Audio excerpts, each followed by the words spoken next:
ಸ್ನೇಹಿತರೆ ನಮಸ್ಕಾರ. ನ್ಯೂಸ್ 18 ಕನ್ನಡದ ಫೇಸ್ಬುಕ್ ಮತ್ತು ಯೂಟ್ಯೂಬ್ಗೆ ಸ್ವಾಗತ. ನಾನು ಗಂಗಾಧರ್ ವಾಗಟ. ಪ್ರತಿನಿತ್ಯ ಒಂದು ವಿಶೇಷವಾದಂತಹ ಒಂದು ಸುದ್ದಿಗಳನ್ನು ನಿಮ್ಮೊಂದಿಗೆ ಹಂಚಿಕೊಳ್ತಾ ಇರ್ತೇನೆ ಸ್ನೇಹಿತರೆ.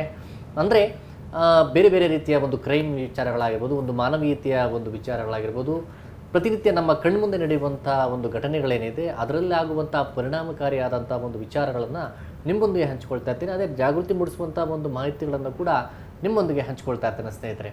ಇವತ್ತು ನಾನು ಪ್ರಮುಖವಾಗಿ ಇಡೀ ನಮ್ಮ ರಾಜ್ಯ ಎಲ್ಲ ಹೊರ ರಾಜ್ಯಗಳಾಗಿರ್ಬೋದು, ಅಂತಾರಾಜ್ಯ ಮಟ್ಟದಲ್ಲಿ ಮತ್ತು ಅಂತಾರಾಷ್ಟ್ರೀಯ ಮಟ್ಟದಲ್ಲಿ ಸಾಕಷ್ಟು ಒಂದು ಚರ್ಚೆಗೆ ಬಹಳಷ್ಟು ಆತಂಕಕಾರಿಯ ಒಂದು ವಿಚಾರ ಬೆಳವಣಿಗೆ ನಡೆದಿರುವಂಥದ್ದು ನಿಮಗೆಲ್ಲರೂ ಕೂಡ ಗೊತ್ತಿರುವ ಹಾಗೆ ಇಡೀ ಒಂದು ಅಂತಾರಾಷ್ಟ್ರೀಯ ಮಟ್ಟದಲ್ಲಿ ಒಂದು ಉದ್ಯಮವನ್ನು ಕಟ್ಟಿ ಹೆಸರುವಾಸಿಯಾಗಿದ್ದಂತಹ ಖ್ಯಾತ ಉದ್ಯಮಿ CJ ರಾಯ್ ಅವರ ಆತ್ಮಹತ್ಯೆ ಪ್ರಕರಣವನ್ನು ನಿಮ್ಮೊಂದಿಗೆ ಹಂಚಿಕೊಳ್ತಾ ಇದ್ದೇನೆ ಸ್ನೇಹಿತರೆ. ನಿಮಗೆಲ್ಲರೂ ಕೂಡ ಗೊತ್ತಿರುವಂತೆ ಈಗಾಗಲೇ ಅಂತ್ಯಕ್ರಿಯೆ ಅವರದಾಗಿದೆ.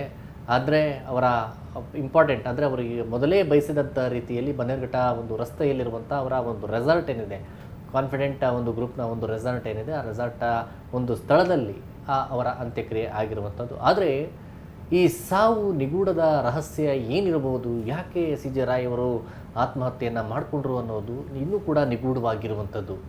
ಅಂದರೆ ಪ್ರಮುಖವಾಗಿ ಕಾನ್ಫಿಡೆಂಟ್ ಅನ್ನೋ ಒಂದು ಗ್ರೂಪನ್ನು ಏನಕ್ಕೆ ಅವರು ಒಂದು ಸೃಷ್ಟಿಯನ್ನು ಮಾಡಿದರು. ಆದರೆ ಕಾನ್ಫಿಡೆಂಟ್ ಅಂದರೆ ಆತ್ಮವಿಶ್ವಾಸ, ಆತ್ಮಸ್ಥೈರ್ಯ, ಈ ಮೂಲಕವಾಗಿ ಈ ಒಂದು ವರ್ಡ್ ಏನಿದೆ, ಈ ವರ್ಡ್ ಅವರ ಅಲ್ಲಿ ವಿಲ್ ಪವರ್ ಇರುವಂಥದ್ದು. ಆ ಮೂಲಕವಾಗಿ ಈ ಒಂದು ಸಂಸ್ಥೆಯನ್ನು ಕಟ್ಟಿ ಬೆಳೆಸಿದಂತಹ CJ ರಾಯ್ ಅವರು ಕೇವಲ IT ಅಧಿಕಾರಿಗಳ ಒಂದು ವಿಚಾರಣೆ, ಅವರ IT ಅಧಿಕಾರಿಗಳ ಒಂದು ರೈಡ್ ಏನಿತ್ತು, ಈ ಕಾರಣಕ್ಕೋಸ್ಕರ ಅವರು ಡಿಪ್ರೆಷನ್ಗಳಿಗಾಗಿ ಏನಾದರೂ ಆತ್ಮಹತ್ಯೆ ಮಾಡಿಕೊಂಡ್ರಾ? ಆದರೆ ಕೆಲವರನ್ನು ಕೇಳಿದ್ರೆ ಅವರ ಆತ್ಮೀಯ ವಲಯದಲ್ಲಿ ಕೇಳಿಬರ್ತದ್ದು ನೋ, ಅವರು ವಿಲ್ ಪವರ್ ಇರುವಂಥದ್ದು, ಇದನ್ನು ಏನೇ ಒಂದು ಕಷ್ಟ ಬಂದರೂ ಅದನ್ನು ಎದುರಿಸುವಂತಹ ಶಕ್ತಿ ಅವರದಿತ್ತು. ಸಾವಿರಾರು ಕೋಟಿ ಒಡೆಯ, ಕೇವಲ ಸಣ್ಣ ಈ ಒಂದು 600 ಕೋಟಿ ಏನೋ ಒಂದು ಸುಮಾರು ಟ್ಯಾಕ್ಸ್ ಇದೆ ಕಟ್ಟಬೇಕಾಗಿತ್ತು, ಅದರಲ್ಲಿ ಕೆಲ ಲೋಪಗಳಾಗಿದೆ ಅಂತ ಹೇಳ್ತಾ ಇದ್ದಾರೆ. ಆದರೆ ಕನ್ಫರ್ಮ್ ಇಷ್ಟೇ ಹಣ ಅವರಲ್ಲಿ ವ್ಯತ್ಯಾಸಗಳಾಗಿತ್ತು, IT ರಿಟರ್ನ್ಸ್ ಮಾಡೋದು ಯಾರಿಗೂ ಕೂಡ ಗೊತ್ತಿಲ್ಲ. ಆದರೆ ಎಷ್ಟೇ ಇದ್ರೂ ಕೂಡ ಸಾವಿರಾರು ಕೋಟಿ ಒಡೆಯನಾಗಿರುವಂಥವ್ರಿಗೆ IT ರಿಟರ್ನ್ಸ್ ಮಾಡುವಂಥ ದೊಡ್ಡ ವಿಚಾರನ, ಇದು ಕೂಡ ಒಂದು ಪ್ರಶ್ನೆ ಆಗುತ್ತೆ. ಆದರೆ ನಿಜಕ್ಕೂ ಕೂಡ ಅವರ ಹಣಕಾಸಿನ ಒಂದು ವ್ಯವಹಾರದ ವಿಚಾರವಾಗಿ ಕೋಟ್ಯಾಂತರ ರೂಪಾಯಿ ಹಣವನ್ನು ಹೂಡಿಕೆ, ರಿಯಲ್ ಎಸ್ಟೇಟ್ ಆಗಿರ್ಬೋದು, ಫಾರಿನಲ್ಲಿ ಇನ್ವೆಸ್ಟ್ಮೆಂಟ್ ಆಗಿರ್ಬೋದು, ಬೇರೆ ಬೇರೆ ರೀತಿಯಲ್ಲಿ ಅವರು ಹಣವನ್ನು ಹೂಡಿಕೆ ಮಾಡಿರುವಂಥದ್ದು, ಇವೆಲ್ಲದರ ಒಂದು ವಿಚಾರ ಏನಿದೆ ಅದೆಲ್ಲ ಆಯಾಮದಲ್ಲಿ ಕೂಡ ಇನ್ವೆಸ್ಟಿಗೇಷನನ್ನು ಮಾಡಲಾಗ್ತದೆ. ಈಗ SIT ಕೂಡ ರಚನೆ ಮಾಡಿದ್ದಾರೆ. ಕಮಿಷನರ್ ಸಿಮಂತ್ ಕುಮಾರ್ ಸಿಂಗ್ ಅವರು ಈಗ SIT ರಚನೆ ಮಾಡಿದ್ದಾರೆ. ಅದರಲ್ಲಿ ಜಂಟಿ ಪೊಲೀಸ್ ಆಯುಕ್ತರಾಗಿರುವಂತಹ ವಂಶೀಕೃಷ್ಣ ಅವರ ಒಂದು ಟೀಮ್ ಏನಿದೆ, ಅದರಲ್ಲಿ IPS ಅಧಿಕಾರಿ DCP ಆಗಿರುವಂಥ ಲೋಕೇಶ್ ಜಗಲಾ ಸರ್ ಅವರನ್ನು ತನಿಖಾಧಿಕಾರಿ ಮಾಡಿದರೆ. ಅವರ ಕೆಳ ಹಂತದಲ್ಲಿ ACPಗಳಿಬ್ಬರು ಮತ್ತು ಇನ್ಸ್ಪೆಕ್ಟರ್ಗಳನ್ನು ಕೂಡ ನಿಯೋಜನೆಯನ್ನು ಮಾಡಿರುವಂಥದ್ದು. ಈಗ ಅವರು ಇನ್ವೆಸ್ಟಿಗೇಷನ್ನ ಪ್ರಾರಂಭ ಮಾಡಿದ್ದಾರೆ. ಮೊದಲನೇದಾಗಿ ಅವರು ತುಂಬ ಆತ್ಮೀಯತೆಯಿಂದ ಹೇಳ್ತಾ ಇದ್ದು ಅವರ ಪತ್ನಿ ಮತ್ತು ಅವರ ಫ್ಯಾಮಿಲಿ ಜೊತೆ ಒಡನಾಟವನ್ನು ಹೆಚ್ಚಾಗಿ, ಅಂದರೆ ಏನೇ ಒಂದು ವ್ಯಾವಹಾರಿಕವಾಗಿರ್ಬೋದು, ವೈಯಕ್ತಿಕ ಎಲ್ಲ ವಿಚಾರಗಳನ್ನು ಅವರೊಂದು ಹಂಚಿಕೊಳ್ತಾ ಇದ್ರು. ಆದರೆ ಈಗ ಸದ್ಯ ಅವರು ನೋವಿನ ಒಂದು ಸಂದರ್ಭದಲ್ಲಿದ್ದಾರೆ. ಹೀಗಾಗಿ ಪೊಲೀಸರನ್ನು ಹೆಚ್ಚಿನಾಗಿ ವಿಚಾರಣೆ ಮಾಡೋದಿಲ್ಲ. ಈ ಒಂದು ಸಂದರ್ಭದಲ್ಲಿ ಯಾರು ಕೂಡ ಮಾಡೋಕ್ಕಾಗಿದ್ರೆ ಸ್ವಲ್ಪ ಸಮಯಾವಕಾಶ ಕೊಟ್ಟು ಆನಂತರ ಮಾಡೋದಕ್ಕೆ ಪ್ರಿಪ್ರೇಷನ್ಸನ್ನು ಈಗ ಪೊಲೀಸರು ಮಾಡ್ಕೊಂಡಿದ್ದಾರೆ, SIT ಟೀಮ್ ಮಾಡ್ಕೊಂಡಿದೆ. ಮೊದಲ ಸಂದರ್ಭದಲ್ಲಿ ಅವರನ್ನು ಮಾಹಿತಿಯನ್ನು ಕೇಳಿದಂಥ ಸಂದರ್ಭದಲ್ಲಿ ನಮಗೇನು ಗೊತ್ತಿಲ್ಲ, ಯಾಕೆ ಈ ರೀತಿ ಮಾಡಿಕೊಂಡ್ರು ಗೊತ್ತಿಲ್ಲ ಅನ್ನೋ ರೀತಿಯಲ್ಲಿ ಅವ್ರು ಹೇಳ್ತಾರೆ. ಮತ್ತೊಂದು ಕಡೆ IT ಅಧಿಕಾರಿಗಳನ್ನು ವಿಚಾರಣೆ ಮಾಡಿದ್ದಾರೆ. ಯಾಕಂದರೆ IT ಅಧಿಕಾರಿ ಇಬ್ಬರೇ ಅವತ್ತು ಅಲ್ಲಿಗೆ ಕಾನ್ಫಿಡೆಂಟ್ ಒಂದು ಗ್ರೂಪ್ ಆಫೀಸ್ ಏನಿದೆ ಅಲ್ಲಿಗೆ ಬಂದಂಥವ್ರು ಇಬ್ಬರೇ IT ಅಧಿಕಾರಿಗಳು ಕೇರಳದಿಂದ ಬಂದಿದ್ದರು.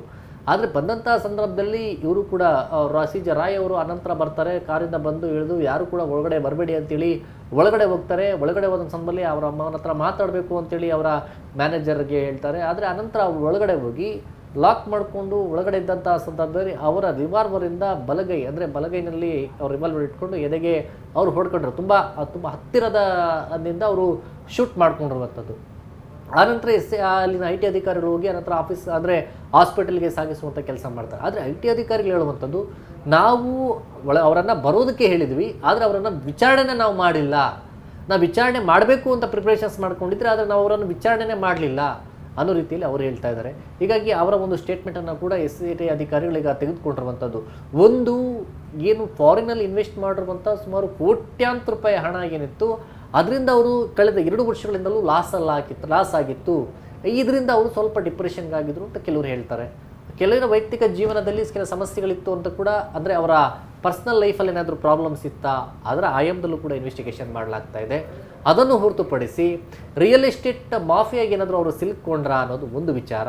ಅದಲ್ಲದೆ ಕೇರಳದ ಒಂದು 3 MLAಗಳು ರಾಜ್ಯದ ಅಂದರೆ ಪ್ರಮುಖವಾಗಿ ಬೆಂಗಳೂರಿನಲ್ಲಿರುವಂಥ ಇಬ್ಬರು MLAಗಳ ಇವರು MLAಗಳು ರಾಯ್ ಮೂಲಕವಾಗಿ ಹಣವನ್ನು ಕೊಟ್ಟು ಅವ್ರ ಮೂಲಕವಾಗಿ ಹಣವನ್ನು ಹೂಡಿಕೆ ಮಾಡಿಸ್ತಾ ಇದ್ರು, ಅದರಿಂದ ಬರುವಂಥ ಲಾಭಾಂಶವನ್ನು ಪಡ್ಕೊಳ್ತಾ ಇದ್ರು, ಜೊತೆಯಲ್ಲಿ ಕೆಲ ಬೇನಾಮಿಯಾಗಿ ಕೂಡ ಅವರನ್ನು ಬಳಸ್ಕೊಂಡಿದ್ರು ಅನ್ನೋ ಮಾತುಗಳು ಕೇಳಿ ಬರ್ತಾ ಇದೆ. ಇದು ಎಷ್ಟು ಸತ್ಯ ನಿಜ ಅನ್ನೋದು ನಿಜಕ್ಕೂ ಕೂಡ ಗೊತ್ತಿಲ್ಲ. ಆದರೆ ಇವೆಲ್ಲದರ ಒಂದು ವಿಚಾರವಾಗಿ ಸಾಕಷ್ಟು ಸೋಷಿಯಲ್ ಮೀಡಿಯಾಗಳಲ್ಲಿ ಸಾಕಷ್ಟು ಇನ್ಸ್ಪಿರೇಷನ್ ಒಂದು ಯೂತ್ಸ್ಗೆ ಎಲ್ಲ ಒಂದು ಮಾತುಗಳನ್ನು ಭರವಸೆಯನ್ನು ಮೂಡಿಸ್ತಾ ಇದ್ದಂಥ, ನಿರೀಕ್ಷೆ ಹುಟ್ಟಿಸುವಂಥ ಕೆಲಸಗಳನ್ನು ಮಾಡ್ತಾ ಇದ್ದಂಥ CJ ರಾಯ್ ಅವರು ಈ ರೀತಿ ಆತ್ಮಹತ್ಯೆ ಮಾಡಿಕೊಳ್ಳೋಕೆ ಏನು ಕಾರಣ ಇರಬಹುದು? ಈ ನಿಟ್ಟಿನಲ್ಲಿ ಈಗ ಅವರ ಐಫೋನ್ ಮೊಬೈಲ್ ಮತ್ತು ಆಂಡ್ರಾಯ್ಡ್ ಮೊಬೈಲ್ 2 ಮೊಬೈಲ್ ಇದೆ ಅವರದು. ಈಗ ಆ ಆಂಡ್ರಾಯ್ಡ್ 2 ಮೊಬೈಲ್ಗಳನ್ನು FSLಗೆ ಕಳಿಸಲಾಗಿದೆ. ಒಂದು ವಿಚಾರ ಏನಂತಂದರೆ ಐಫೋನ್ ಪಾಸ್ವರ್ಡ್ ಇಲ್ಲ. ಈಗ ಪಾಸ್ವರ್ಡ್ ಓಪನ್ ಮಾಡಬೇಕು, ಅದರಲ್ಲಿ ಏನಿದೆ ಅಂತ ಮಾಹಿತಿಯನ್ನು ತೆಗೆದುಕೊಳ್ಬೇಕು. ಈಗ ಆ ಪಾಸ್ವರ್ಡ್ ಅವ್ರ ಫ್ಯಾಮಿಲಿ, ಅವರ ಪತ್ನಿಗೆ ಗೊತ್ತಿರ್ಬೋದು, ಇಲ್ಲ ಅವರ ಮಗನಿಗೆ ಗೊತ್ತಿರ್ಬೋದು, ಗೊತ್ತಿಲ್ಲದೇ ಕೂಡ ಇರ್ಬೋದು. ಆದರೆ ಗೊತ್ತಿದ್ದರೆ ಅವರ ಪಾಸ್ವರ್ಡ್ ತೆಗೆದುಕೊಂಡು ಅದನ್ನು ಓಪನ್ ಮಾಡಿ ರಿಟ್ರೀವ್ ಮಾಡುವಂಥ ಕೆಲಸವನ್ನು ಮಾಡ್ತಾರೆ. ಅಥವಾ ಗೊತ್ತಿಲ್ಲದಿದ್ದರೆ ಅದು ಬೇರೆ ಆಪ್ಷನ್ಸ್ ಏನಾದರೂ ಇದೆಯಾ ಅದಕ್ಕೂ ಕೂಡ ನೋಡುವಂಥದ್ದು. ಅದರ ಜೊತೆಯಲ್ಲಿ ಅವರ ಪತ್ನಿಗೆ ಸಾಯುವಂಥ ಸಂದರ್ಭದಲ್ಲಿ ಏನಾದರೂ ಮೆಸೇಜನ್ನು ಯಾರಿಗಾದರೂ ಕಳಿಸ್ಕೊಟ್ಟಿದ್ದಾರಾ ಇಲ್ವಾ, ಇವೆಲ್ಲದರ ಇನ್ವೆಸ್ಟಿಗೇಷನನ್ನು ಕೂಡ ಈಗ SIT ಅಧಿಕಾರಿಗಳು ಮಾಡಬೇಕಾಗಿದೆ. ಒಟ್ಟಾರೆಯಾಗಿ ಈ ಪ್ರಮುಖವಾಗಿ ಅಂದರೆ ಈ ಒಂದು ಪ್ರಕರಣದಲ್ಲಿ ಏನಾದರೂ ಬೇರೆ ಬೇರೆ ಆಯಾಮಗಳನ್ನು ಪಡ್ಕೊಳ್ಳುತ್ತಾ, ಅಂದರೆ ಫಾರಿನ್ನ ದುಬೈನಲ್ಲಿರುವಂತಹ ರೈಕೈಮಾ ಅಂತೇಳಿ ಒಂದು ಪ್ರದೇಶ, ಆ ಪ್ರದೇಶದಲ್ಲಿ ಏನಾದರೂ ಅಂದರೆ ಇವರು ಕಳೆದ 1 ವರ್ಷದ ಅವಧಿಯಲ್ಲಿ ಅವ್ರ ಮಗ ಏನೋ ನೋಡ್ಕೊಳ್ತಾ ಇದ್ರು ಅಂತ ಕೂಡ ಹೇಳ್ತಾರೆ. ರೋಹಿತ್ ರೈ ಅಲ್ಲಿ ನೋಡ್ಕೊಳ್ತಾ ಇದ್ರು, ಬಟ್ ಅಲ್ಲಿ ತುಂಬ ಲಾಸ್ ಆಗಿದೆ ಅನ್ನೋದು ಹೇಳ್ತಾ ಇದ್ದಾರೆ. ಅದು ಎಷ್ಟು ನಿಜ ಸತ್ಯ ಅನ್ನೋದು ಕೂಡ, ಅಂದರೆ ಸುಳ್ಳ ನಿಜವಾ ಅನ್ನೋದು ಗೊತ್ತಾಗಬೇಕಾಗಿದೆ. ಆದರೆ ಇವರ ಇನ್ವೆಸ್ಟ್ಮೆಂಟ್ ವಿಚಾರವಾಗಿ, ಫೈನಾನ್ಷಿಯಲ್ ವಿಚಾರವಾಗಿ ತುಂಬ ಲಾಸ್ ಆಗಿತ್ತು, ಅದು ಫಾರಿನ್ನಲ್ಲಿ ಇನ್ವೆಸ್ಟ್ಮೆಂಟ್ ಮಾಡಿರುವಂಥ ಸಂದರ್ಭದಲ್ಲಿ ಅಂತ ಆ ಮಾತುಗಳು ಕೇಳಿ ಬರ್ತಾ ಇದೆ. ಅದಲ್ಲದೆ ಇವರು ಬೇರೆ ಬೇರೆ ಕಡೆ ಇನ್ವೆಸ್ಟ್ಮೆಂಟ್ ಏನು ಮಾಡಿದ್ದಾರೆ ಅದೆಲ್ಲದರ ಆಧಾರಿತವಾಗಿ ಅವರ ಆತ್ಮೀಯರೇನಿದ್ದಾರೆ ಮತ್ತು ಪೊಲಿಟಿಕಲ್ ಫ್ರೆಂಡ್ಸ್ ಏನಿದ್ದಾರೆ ಅದರ ಸಂದರ್ಭದಲ್ಲೂ ಕೂಡ ಅದು ಇನ್ವೆಸ್ಟಿಗೇಷನ್ ಮಾಡಬೇಕಾಗುತ್ತೆ. ಅದೇ CJ ರಾಯ್ ಅವರು ಇದೇ ಕಾರಣಕ್ಕೆ ಅವರು ಆತ್ಮಹತ್ಯೆ ಮಾಡಿಕೊಂಡ್ರು ಅನ್ನೋದಕ್ಕೆ ಸ್ಪಷ್ಟವಾದಂತಹ ಯಾವುದೇ ರೀತಿಯಾದಂಥ ದಾಖಲೆ ಇಲ್ಲ, ಸಾಕ್ಷಿ ಇಲ್ಲ, ಮತ್ತು ಯಾರು ಕೂಡ ಅದ್ರ ಬಗ್ಗೆ ಹೇಳ್ತಾ ಇಲ್ಲ. ಪೊಲೀಸರು ಬೇರೆ ಬೇರೆ ಆಯಾಮ ಇದಿರಬಹುದು, ಈ ರೀತಿ ಆಗಿದೆಯಾ, ಈ ಥರ ಆಗಿದೆಯಾ ಅನ್ನೋ ರೀತಿಯಲ್ಲಿ ಈಗ ಅವ್ರ ಫ್ಯಾಮಿಲಿ, ಯಾಕಂದರೆ ಈ ವಿಚಾರವನ್ನು ಮೊದಲು ಅವ್ರ ಫ್ಯಾಮಿಲಿಯವ್ರು ಹೇಳಬೇಕಾಗುತ್ತೆ. ಅಂದರೆ ಏನು ಪ್ರಾಬ್ಲಮ್ಸ್ ಇತ್ತು, ಏನು ಹೇಳ್ಕೊಂಡಿದ್ರು ಇವರ ಬಳಿ, ಏನಾದರೂ ಅವರ ಪತ್ನಿ, ಅವರ ಮಗಳು ಅಥವಾ ಅವರ ಮಗ ಇವರ ಬಳಿ ಏನಾದರೂ ಹೇಳ್ಕೊಂಡಿದ್ರಾ, ಅಥವಾ ಅವರ ಬ್ರದರ್ ಹತ್ರ ಏನಾದರೂ ಹೇಳ್ಕೊಂಡಿದ್ರಾ, ಇವೆಲ್ಲವೂ ಕೂಡ ಇನ್ವೆಸ್ಟಿಗೇಷನ್. ಯಾಕಂದರೆ ಡಿಸೆಂಬರಿಂದಲೂ ಕೂಡ IT ರೇಟ್ ನಡೀತಾ ಇರುವಂಥದ್ದು, IT ಕಂಟಿನ್ಯೂನ್ಸ್ ಆಗಿ ಇದು ಇನ್ವೆಸ್ಟಿಗೇಷನ್, ಅಂದರೆ ಅವರ IT ಅವರು ಮಾಡ್ತಾ ಇರುವಂಥದ್ದು ದಾಖಲೆಗಳ ಪರಿಶೀಲನೆ ಮಾಡ್ತಾ ಇದ್ದಾರೆ. ಜೊತೆಯಲ್ಲಿ ಸಾಕಷ್ಟು IT ರಿಟರ್ನ್ಸ್ ಮಾಡುವಂಥ ನಿಟ್ಟಿನಲ್ಲಿ ಲೋಪ ಕಂಡು ಬಂದಂಥ ಏನಲ್ಲಿ ಅವರನ್ನು ಇನ್ವೆಸ್ಟಿಗೇಷನ್ ನಡೀತಾ ಇತ್ತು. ಅದೇ ಅವ್ರ ಫ್ಯಾಮಿಲಿಯವರು ಹೇಳೋದು ತುಂಬ ಡಿಪ್ರೆಷನ್ ಒಳಗಾಗಿದ್ರು ಆ ಸಂದರ್ಭದಲ್ಲಿ ಅಂತ ಹೇಳ್ತಾರೆ. ಅಂದರೆ IT ಅವರು ಡಿಪ್ರೆಷನ್ ಒಳಗಾಗಿದ್ರು ಅಂತ. ಆದರೆ ಇದೆಷ್ಟು ಅಂದರೆ ಆ ವಿಚಾರದಲ್ಲಿ IT ಇನ್ಸೆಂಟ್ ಮಾಡುವಂಥ ವಿಚಾರದಲ್ಲಿ ಏನಾದರೂ ಪ್ರಾಬ್ಲಮ್ಸ್ ಇತ್ತಾ, ಏನಾದರೂ ಅದರಿಂದ ಅವರೇನಾದರೂ ಹೇಳ್ಕೊಂಡಿದ್ರಾ, ಅವರ ಬ್ರದರ್ನ ಕೂಡ ಇನ್ವೆಸ್ಟಿಗೇಷನ್ ಮಾಡಬೇಕಾಗುತ್ತೆ. ಇದೆ ಒಟ್ಟಾರೆಯಾಗಿ CJ ರಾಯ್ ಅವರ ಆತ್ಮಹತ್ಯೆ ಕೇಸ್ ತುಂಬ ರಾಜಕೀಯ ವಲಯದಾಗಿರ್ಬೋದು ಅಥವಾ ಉದ್ಯಮ ವಲಯದಲ್ಲಾಗಿರ್ಬೋದು ಅಥವಾ ಅಂತಾರಾಷ್ಟ್ರೀಯ ಮಟ್ಟದಲ್ಲಿ ಅಂದರೆ ಎಲ್ಲವೂ ಕೂಡ ಸಾಕಷ್ಟು ಚರ್ಚೆಗಳಾಗ್ತಿದೆ. ಜೊತೆಯಲ್ಲಿ ಕೇರಳದಲ್ಲಿಯೂ ಕೂಡ ಸಾಕಷ್ಟು ಈ ಬಗ್ಗೆ ಚರ್ಚೆಗಳ, ಯಾಕಂದರೆ ಕೇರಳದಲ್ಲಿ ಒಂದು ರಿಯಲ್ ಎಸ್ಟೇಟ್ ವ್ಯವಹಾರ ಮಾಡುವಂಥ ನಿಟ್ಟಿನಲ್ಲಿ ಸಾಕಷ್ಟು ಹೂಡಿಕೆಯನ್ನು ಅಲ್ಲಿ ಮಾಡೋಕ್ಕೆಲ್ಲ ಪ್ರಾರಂಭವನ್ನು ಮಾಡ್ಕೊಂಡಿದ್ರು. ಆದರೆ ಏನಾಯಿತು ಇದು ದಿಢೀರ್ ಅಂತೇಳಿ ಈ ರೀತಿಯಾದಂಥ ಒಂದು ನಿರ್ಧಾರವನ್ನು ತೆಗೆದುಕೊಳ್ಳುವಂಥ ಕೆಲಸಕ್ಕೆ ಅವರು ಯಾಕೆ ಮುಂದಾದರು ಅನ್ನೋದು ಸಾಕಷ್ಟು ಕುತೂಹಲ, ನಿಗೂಢತೆ ಇದೆ. ಇದು SIT ತನಿಖೆ ಅಧಿಕಾರಿಗಳ ಒಂದು ಇನ್ವೆಸ್ಟಿಗೇಷನ್ ಸಂಪೂರ್ಣವಾದಂಥ ಬಳಿಕ ಅಥವಾ ಏನಾದರೂ ಒಂದೊಂದಷ್ಟು ಕ್ಲೂ ಸಿಕ್ಕ ಬಳಿಕ ಅದರ ಬಗ್ಗೆ ಸ್ಪಷ್ಟತೆ ಸಿಗುತ್ತೆ.